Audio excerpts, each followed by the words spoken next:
Баршаңызға сәлем достар. Менің арнама қош келдіңіздер. Сіздермен мен Нұрайым. Оңай жасалатын, тез жасалатын, өте дәмді болып шығатын сорпаның рецептімен бөлісемін. Бізге қажет ет. Мен жаңа өзім шағындап істеп жатырмын. Сосын көлеміне байланысты алдым. Өздеріңіз білесіздер, қандай ет, қанша қосасыздар, көп қоссаңыздар да болады. Барлығын көз жобамен өздеріңіз қажетінше аласыздар. 2 картоп қосып жатырмын. Бұл жерде бізде жуа, қызылбұрыш, тәтті қызылбұрыш және морков, және бізде гречка. Ең алдымен супымыз тез пісу үшін біз етті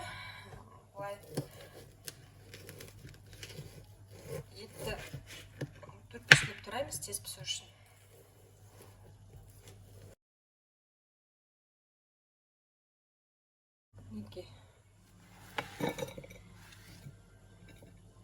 Жуаны тураймын. Жуаны да ұсақтап турай берем.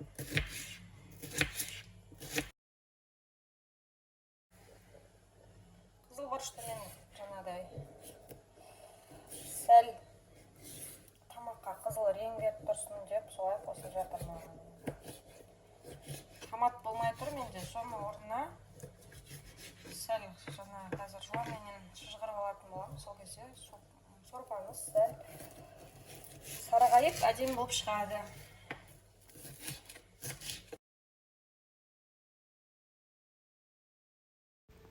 Енді морковты тураймыз. Морковты да өздеріңіз білесіздер, қалай турасаңыздар да, төрт-бұрыштеп турасаңыз болады, соломка қылып турасаңыздар болады. Ал мен теркадан өткізіп алдым.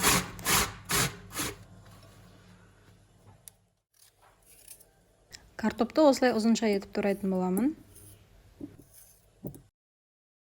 Мінекей барлығын дайындап қойдық. Енді тамақты жасауға кірісеміз. Мінекей достар, бісміллә деп алдымен қазанымызды ойып, сәл қыздырып аламыз. Достар, мен тоңмай қолданып жатырмын. Сіздер кез келген өздеріңізде бармайды қолданасыздар. Тағамымызды жасауға кірісеміз. Ең алдымен етімізді жақсылап қызартып қуырып аламыз.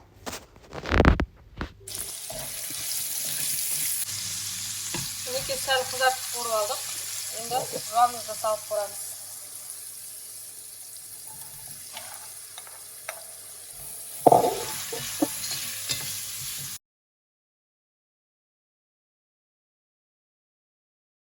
Жуамыз қуырылып болды. Енді сәбізді және қызыл тәтті бұрышымызды бірден салып қуыратын боламыз. Шамамен 2,5 литрдей су құямын. Сумен де қайнап тұрған су. Тағы да бір қайнатып алам. Сонан соң отымның астын азайтып, бір 45 минуттай етімді пісіріп алатын боламын.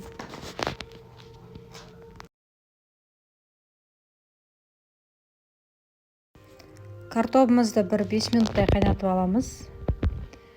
Сорпамызға етіміз тұздалмаған болса, дәміне қарай тұз қосамыз. Мен бір ас қасықтай тұз қостым.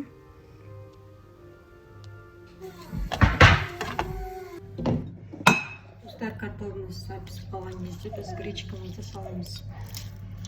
Жақсылап жуылған гречкамызды саламыз. Гречка бізде тез піседі. Бір 5 минуттай пісіріп аламыз.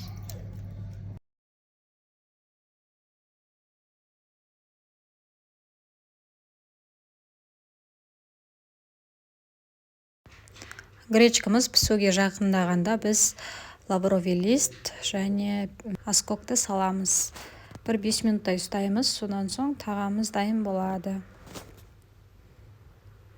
Мен тамағым дайын болды, достар. Тамақтың осылай сәл сылдыр су болмай, сәл қоюлы болған жақсы.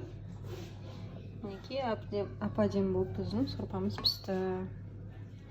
Егер сіздерде мақта қою болып жатса, су құйып жүрсеңіздер болады.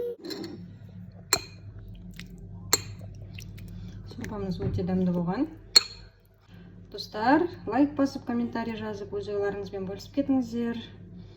Дайындап көріңіздер. Назарларыңызға рахмет. Сіздермен болған мен Нұрайым. Келесі кездескенше сау болыңыздар.